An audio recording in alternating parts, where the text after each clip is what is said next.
Neste vídeo, então, eu vou explicar o equilíbrio de corpos rígidos, ou seja, são os corpos, né, em que a gente vai considerar todas as dimensões, o tamanho, espessura dos corpos. Ou seja, na verdade, nós vamos considerar agora, então, tanto o movimento de rotação quanto de translação. Então, com relação ao tipo de equilíbrio que os corpos podem apresentar, nós temos três situações. A primeira, que é o equilíbrio estável, que ocorre quando qualquer pequeno deslocamento linear ou angular, linear a gente se refere ao movimento de translação e o angular se refere ao movimento de rotação, sofrido pelo corpo, resulta em tendência de retornar à posição de equilíbrio inicial. Ou seja, tu toca no objeto e ele retorna ao equilíbrio inicial. Então, aqui nós temos uma imagem, né, que então representa um equilíbrio estável de um cone, tá? Sobre uma superfície plana. Nós temos também um equilíbrio chamado instável, que ocorre quando qualquer pequeno deslocamento linear ou angular sofrido pelo corpo resulta em tendência de continuar se afastando da posição de equilíbrio, ou seja, sempre mudando. Aqui, então, nós temos a representação, né, do cone. Então, esse seria o caso de um equilíbrio instável.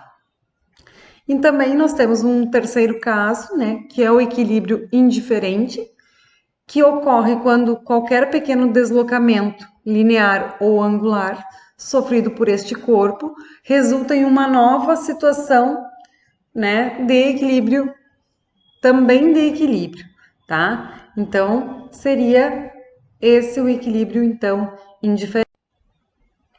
Bom, para trabalhar com os corpos rígidos, nós temos que entender uma nova grandeza física que se chama momento de uma força, tá? Então, primeiro nós vamos considerar uma força de intensidade F, módulo F, aplicada num ponto A de uma barra. Quando eu falo uma barra, eu já estou pensando num corpo que tem uma extensão. E essa barra, então, ela pode girar livremente em torno de um ponto O, chamado de polo, tá? Então, vamos considerar essa representação aqui, como se fosse uma gangorra, né? Então, nós temos o polo, que é o ponto O, né? O ponto de apoio.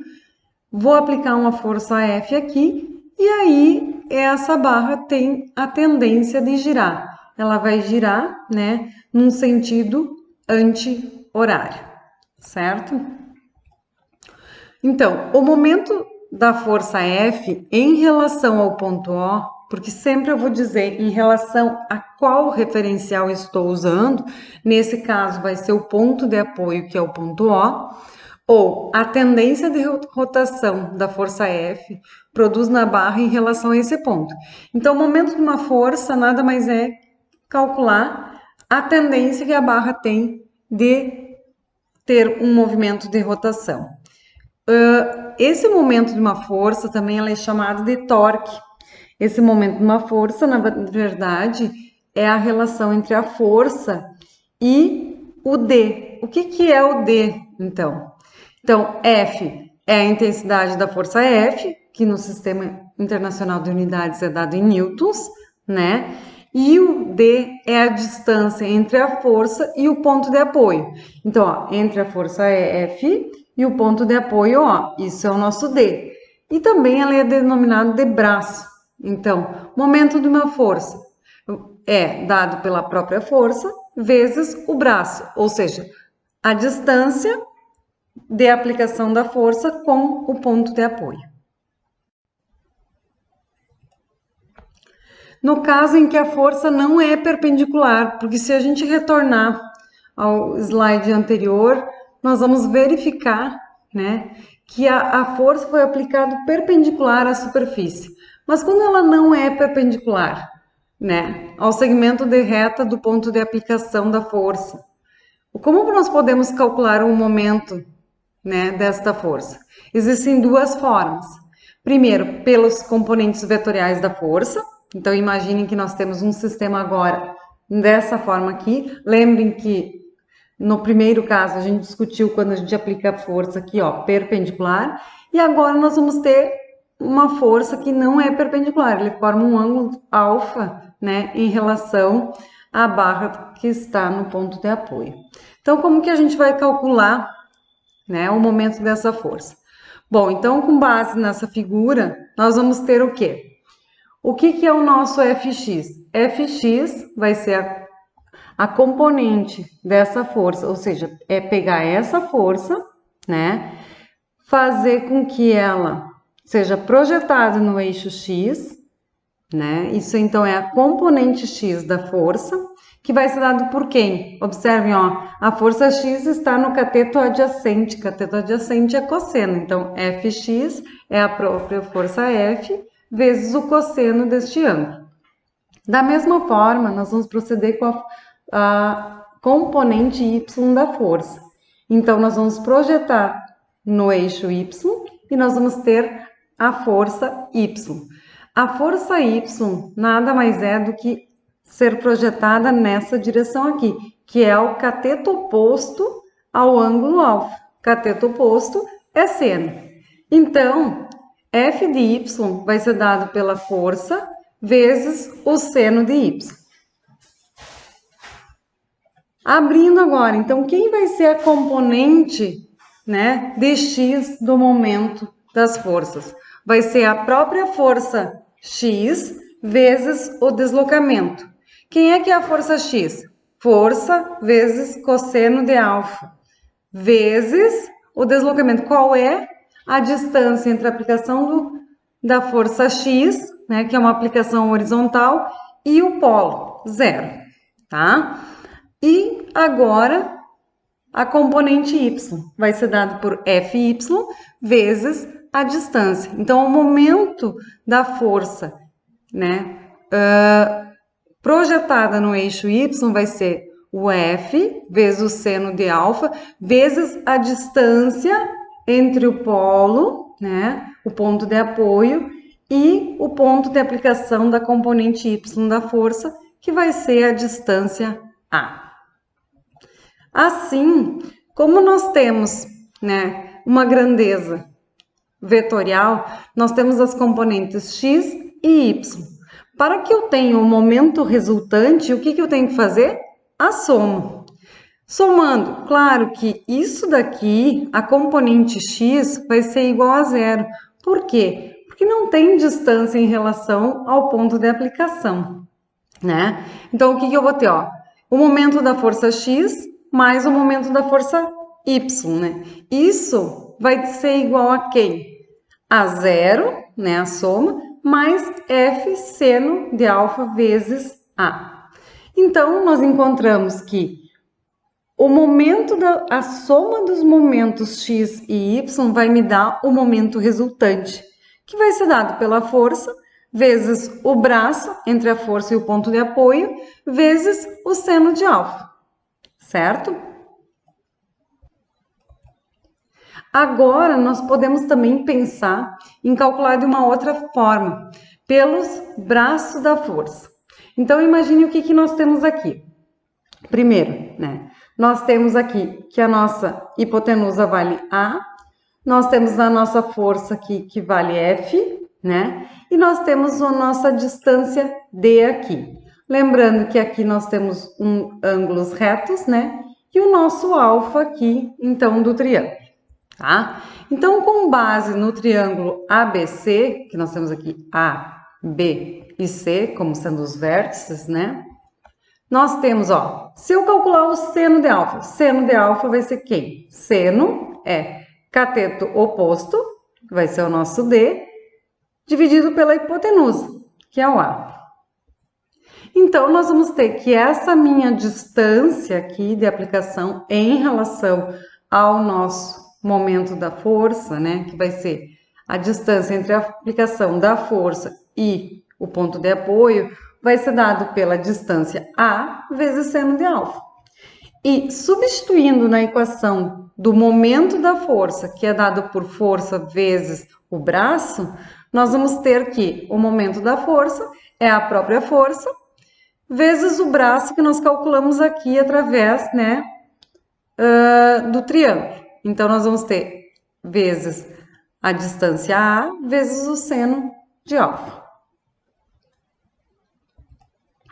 O momento de uma força em relação a um ponto é uma grandeza vetorial possuindo módulo, direção e sentido, porque o momento de uma força é uma grandeza vetorial, porque depende da força e do braço, tá? Então, como estudamos apenas forças coplanares, ou seja, no mesmo plano, né, adotaremos convenções de sinais para os sentidos dos momentos. Ou seja, como a gente sabe que nós vamos ter um momento de uma força, ela vai poder ser positiva ou negativa, dependendo da rotação que ela vai ter.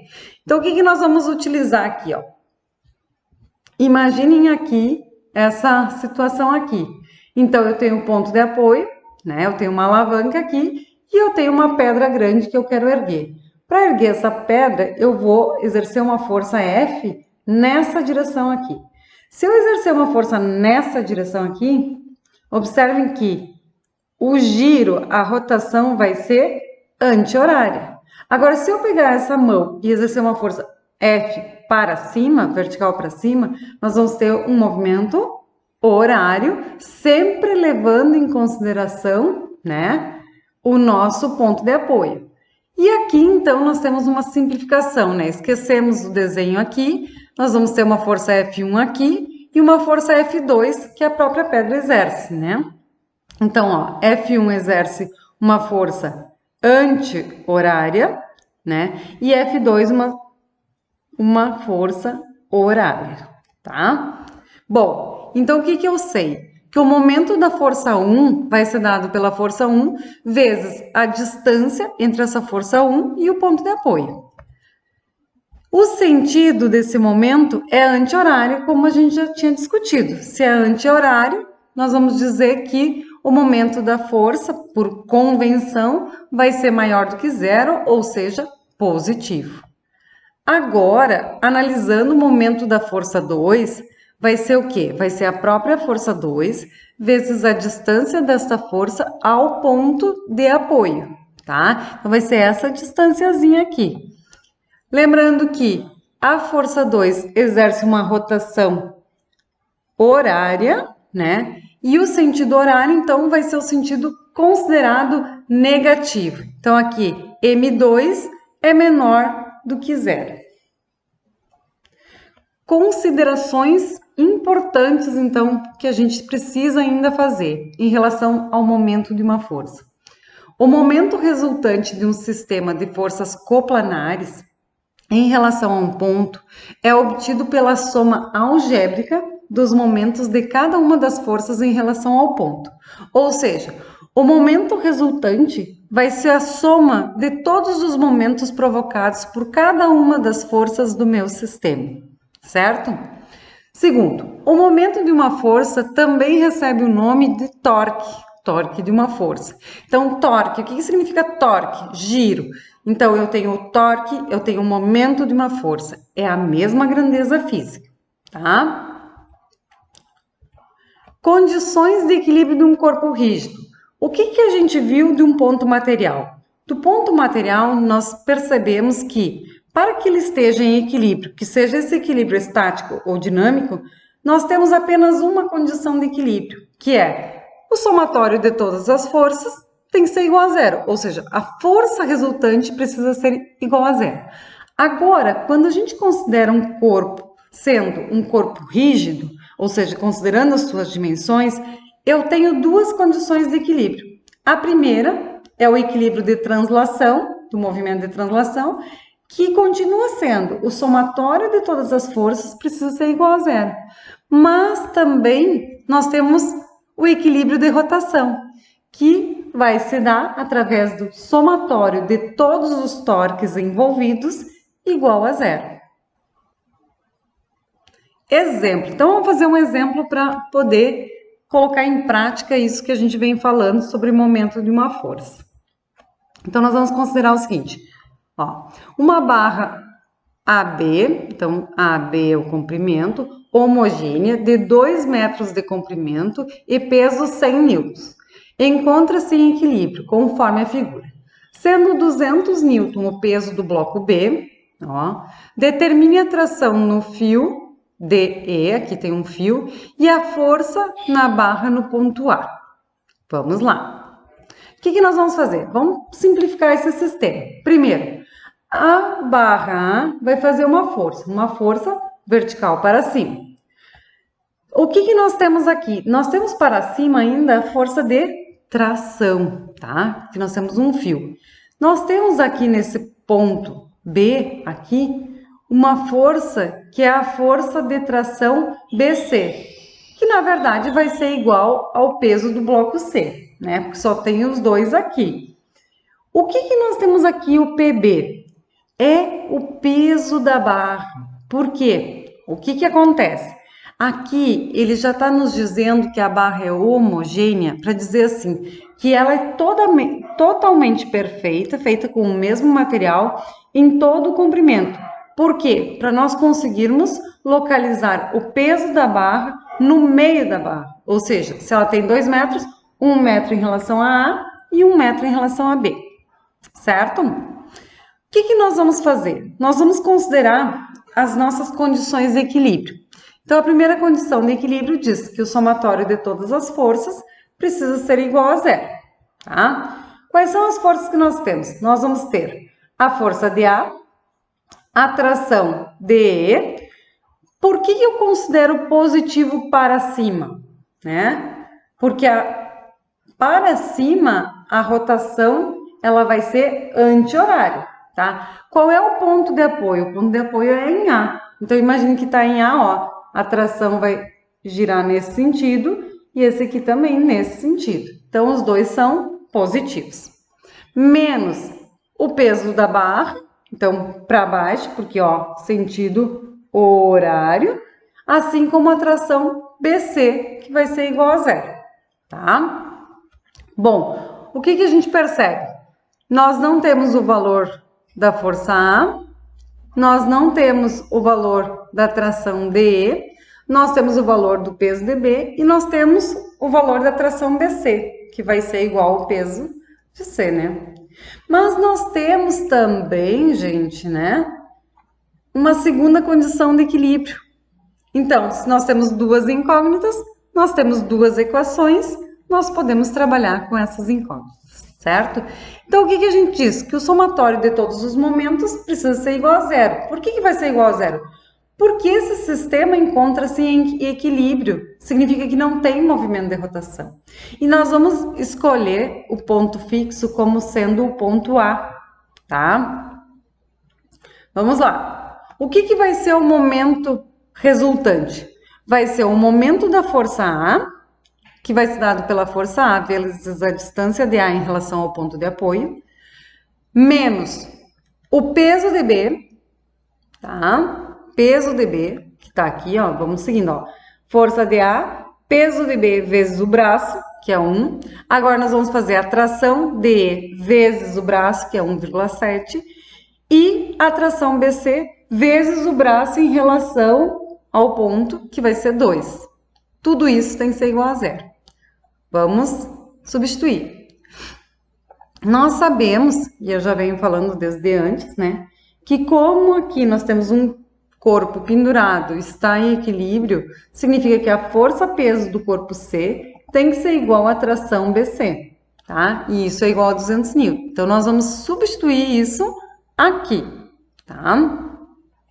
Bom, então o que nós vamos ter? A força de A vezes o braço, que vai ser 0, menos o peso de B, que é 100, vezes 1, mais a tração DE vezes 1,7, menos 200 vezes 2. Agora é só resolver, vai ficar 0 menos 100, mais a tração DE vezes 1,7, menos 400. Ó, menos 100 menos 400, menos 500. Passamos para o outro lado para isolar a tração que a gente quer descobrir o valor. Então, esse 1,7 está multiplicando, vai passar dividindo. Então, 500 dividido por 1,7, nós vamos ter que a tração entre DE, ou seja, desse fio aqui, é de 294,11 newtons. Tendo esse valor, a gente retorna à primeira condição de equilíbrio para conseguir encontrar os valores que faltam. Então, vamos lá. Vamos substituir. Ó, a força de A nós não sabemos o valor. A atração de E nós descobrimos através do somatório dos momentos das forças serem iguais a zero. Menos o peso de B e menos a atração BC. Tudo isso igual a zero. Somamos tudo isso. O que nós vamos ter? Nós vamos ter menos 400 mais 294,11, que vai dar menos 105,88. Isolo a força de A, nós vamos ter que a força de A é 105,88 newtons.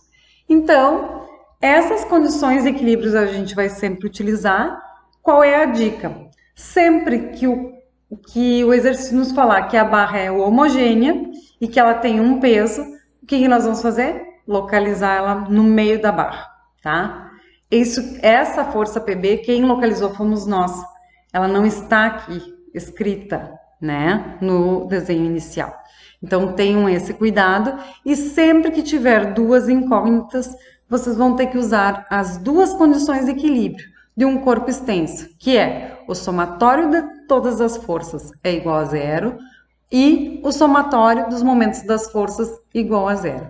Ou seja, a condição de um equilíbrio de translação, que diz que as forças têm que ser igual a zero, e também o equilíbrio de rotação, que é o somatório dos momentos serem iguais a zero.